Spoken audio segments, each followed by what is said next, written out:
सुप्रभात बच्चों। ऑनलाइन कार्यक्रम में पुनः आपका स्वागत है।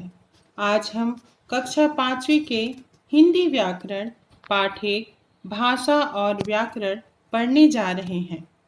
भाषा और व्याकरण। आओ बैठो कर लो बात, हंस लो गा लो लिख लो साथ। कथा कहानी या मन की बात भाषा देती सब में साथ। बच्चों, जब मनुष्यों को आदि मानव कहा जाता था और उन्हें ठीक से बोलना नहीं आता था, उस समय इशारों या पत्थरों, चट्टानों, पेड़ की शाखाओं आदि पर संकेत चिन्ह बनाकर संकेतों से बात करना शुरू किया। धीरे धीरे भाषा का विकास प्रारंभ हुआ। भाषा। प्यारे बच्चों, आपके बहुत से मित्र होंगे, आप उनसे बातचीत भी करते होंगे और वह भी अपने विचार बताते होंगे।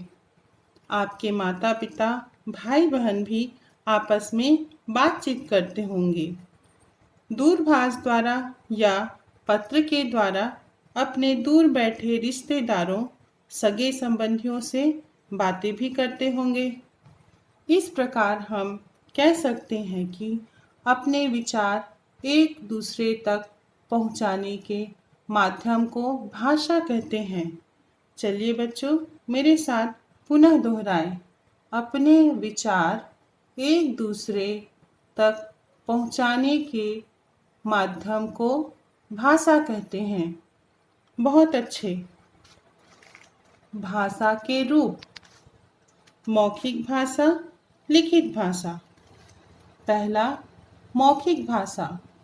जब हम परस्पर अपने मन के विचारों को बोलकर व सुनकर प्रकट करते हैं तो उसे मौखिक भाषा कहते हैं। जैसे भाषण, बातचीत, गाना, कविता पाठ आदि। दूसरा, लिखित भाषा। जब हम अपने मन के विचारों या भावों को लिखकर या पढ़कर प्रकट करते हैं तो उसे लिखित भाषा कहते हैं। जैसे पत्र, समाचार, ईमेल, पुस्तक, लघु संदेश, निबंध लेखन, साहित्य आदि। बच्चों, इसके अलावा निर्देशक चिन्हों और संकेतों द्वारा भी अपनी बात कही जाती है, जिसे सांकेतिक भाषा कहते हैं।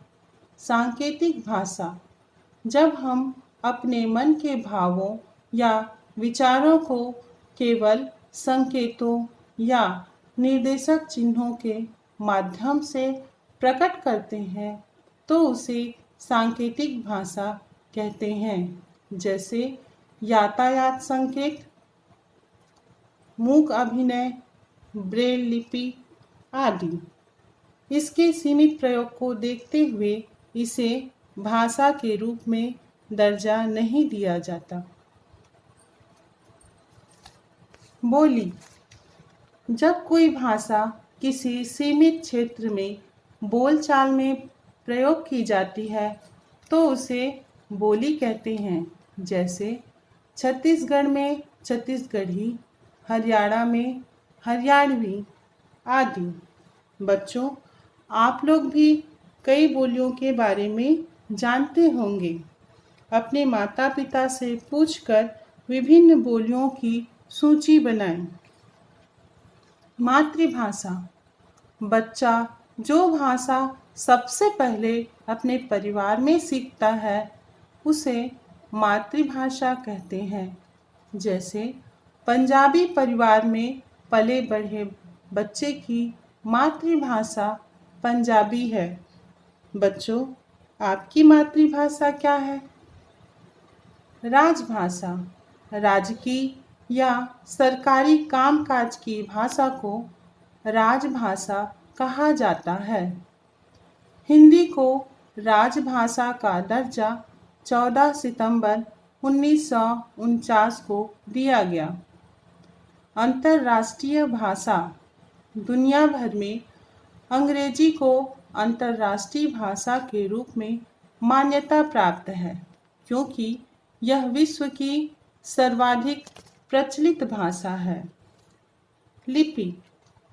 बच्चों, मौखिक ध्वनियों को जिन निश्चित चिन्हों द्वारा लिखकर प्रकट करते हैं, उन्हें हम लिपि कहते हैं, या भाषा के लिखने के तरीके या ढंग को लिपि कहते हैं।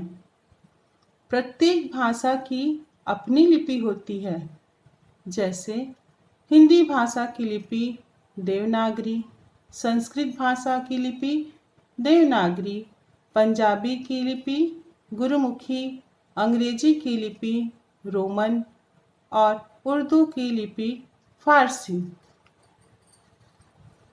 व्याकरण, जिसे अंग्रेजी में ग्रामर कहा जाता है, भाषा को शुद्ध रूप में बोलना, लिखना, पढ़ना सिखाने वाली नियमावली व्याकरण कहलाती है। बच्चों, चित्रों के नीचे लिखे वाक्यों को पढ़िए। पहले चित्र में 2 बच्चे खेल रहे हैं। उसमें लिखा है बच्चा खेल रहा है। दूसरे चित्र में गाय घास खा रहा है। बच्चों, पहले चित्र में वचन संबंधी अशुद्धता है।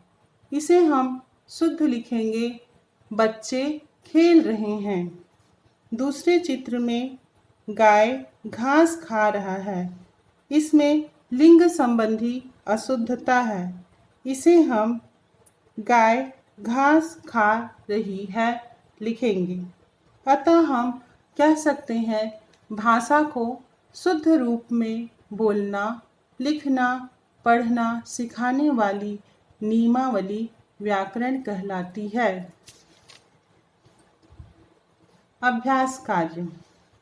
बच्चों, अब इस पाठ पर आधारित अभ्यास कार्य स्वयं से करेंगे।